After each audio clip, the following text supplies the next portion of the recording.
Bumagsak ang isang hinihinalang government-owned small-wing aircraft sa Mount Kabuyao, Santo Tomas, Tuba, Benguet kaninang umaga. Agad namang naitakbo sa pagamutan ang mga sakay nito. Karagdagang detalye sa ulat ni Audrey Villena.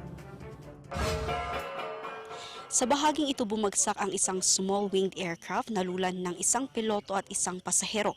Ayon sa mga pulisya, pinaniniwala ang bumagsak ang eroplano bandang 10:20 ng umaga at nayulat sa mga otoridad ng 11:20 kaninang tanghali.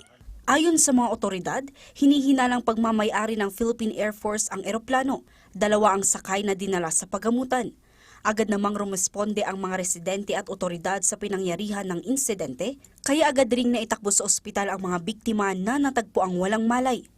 Ayon naman sa mga residente ng lugar, zero visibility dahil sa fog noong oras na narinig nila ang tunog ng eroplano, ngunit bigla umano itong nawala, kaya't agad silang tumawag sa barangay. Tapos nag-uni nga kasla na si madang matangay. Kunak no helicopter isong ako nagpatawak nga ay kakaro ba kunak siman ako nga ada natinag nga helicopter kunak siman. Nagtungo ang PTV News sa Mount Santo Tomas ngunit hindi na pinayagan ng mga otoridad ang ibang media na makarating sa mismong site. Hindi rin nagbigay ng reaksyon ang Philippine Air Force kung pag-aari nga ng gobyerno ang naturang aircraft na bumagsak. Nakikipag-ugnayan ang PTV sa Philippine Air Force para sa karagdagang update. Audrey Villena para sa Pambansang TV sa Bagong Pilipinas.